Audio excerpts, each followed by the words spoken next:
Well, here we are.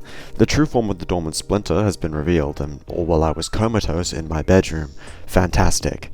Jokes aside, I had another video planned for today, but I'm gonna shelve it for tomorrow so I can talk about the Witherblade while it's still relevant. What lore is there to discuss about this weapon, you may ask? Now, there's not much left to discuss, but I don't think the Witherblade is the only weapon made with the splinter. As in, I think we'll be revisiting the dormant splinter in the future. You'll see what I mean. Before we begin the short video though, remember to subscribe and like the video. Daily videos are sucking the soul out of my body, but you'll make it worth it. And before we get into it, excuse any discrepancies with this video. I just woke up, I wrote the script in like 30 seconds. It's probably going to sound like some insane man rambling outside of Starbucks, but thank you, and let's begin. Okay, so the recipe for the Witherblade was promptly discovered to be the following. 1 dormant splinter, 1 razor cutlass, and 10 umbrite. Here are the stats if you care about that kind of stuff, but you're likely only here for the crumbs of lore that I've got, so let's continue. If you remember my video on the Cold Forge, the one I released 2 days ago, I explored the story that was meant to give crucial hints as to the recipe to awaken the dormant splinter, the story of Coldheart Fortinbras and the loss of his wife to the Cold Forge in an experiment. Argamatsu reacted to this video on stream, and Archmage himself was there and witnessed my video with his own 2 eyes, stating that despite small details being incorrect, my video was largely on the right track. Take that, YouTube comments calling me insane. Now I'm only partly insane. Now, wait a moment and run with me here. In the context of the book, I correctly theorized that Daedra had been deceased from the beginning of the story. Now, if the rest of the book is in chronological order and Umbrite was the first material Fortinbras mentioned, did he simply toss it aside after it failed to work and continued posing other weapons to house Daedra's soul? If you asked me this question 2 days ago, I would have said yes. What I'm getting at is that I think I know where I misinterpreted the story aside from some small mistakes. I assumed at the time that Fortinbras attempted to make a blade from Umbrite and simply moved on, but now I'm not so sure.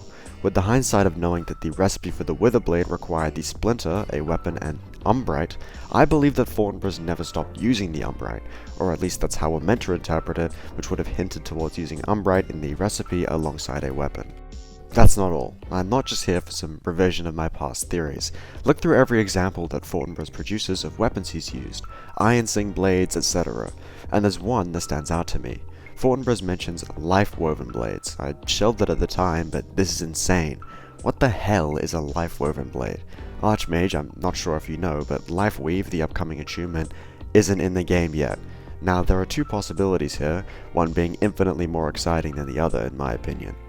The first possibility is that this is simply hinting towards a blade scaling from Lifeweave magic in the future.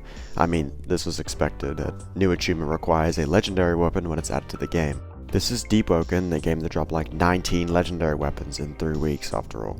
The second possibility is that the dormant splinter will have more crafting recipes in the future, and one of them will either consume Lifeweave magic or transform the splinter into a blade teeming with Lifeweave magic. This is the exciting possibility. Now, perhaps my expectations are high, but if the developers can turn around like 3 legendary weapons in 0.4 nanoseconds, I'm sure they could add more parts for the splinter. Now, I know that more crafting recipes for the splinter seems wrong. I thought so too. I mean, the book has served its purpose. It's told us about the Umbrite and we've crafted the blade. I thought so too, but think about the blade on its own for a moment. Let's go back to the description.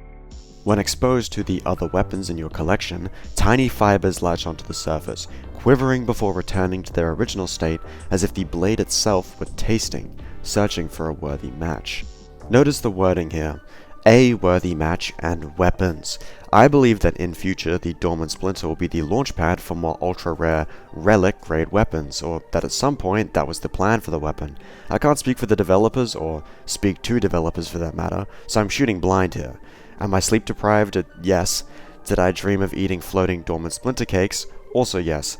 But I don't think being hopeful is a bad thing. I mean, I was hopeful for new lore 2 weeks ago, and look where we are now. We received a fantastic story alongside the Cold Forge, and despite the strange and poorly handling of the splinter, it's great lore nevertheless. Archmage, if you're watching this, shoot me a DM and I'll work on the lore unpaid.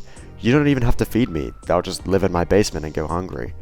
There's also a couple of lines in Coldheart's journal that stick out like a sore thumb. Like when Fortinbras makes one of the blades he tries exceptionally cold, just to state that it's not enough, despite the recipe for the Witherblade having literally nothing to do with Frostdraw or the cold. Maybe the Cold Forge was super cold or something. It just doesn't make a lot of sense in the context of this journal to have one recipe for the blade, which requires a razor cutlass of all weapons. I believe that the Dormant Splinter is meant for more, even if it's not another overwhelmingly busted weapon that 99% of the player base will never touch in their lives. That's really all I can produce for this video. There isn't much here in the first place, and I just wanted to touch on the Witherblade while it was still relevant.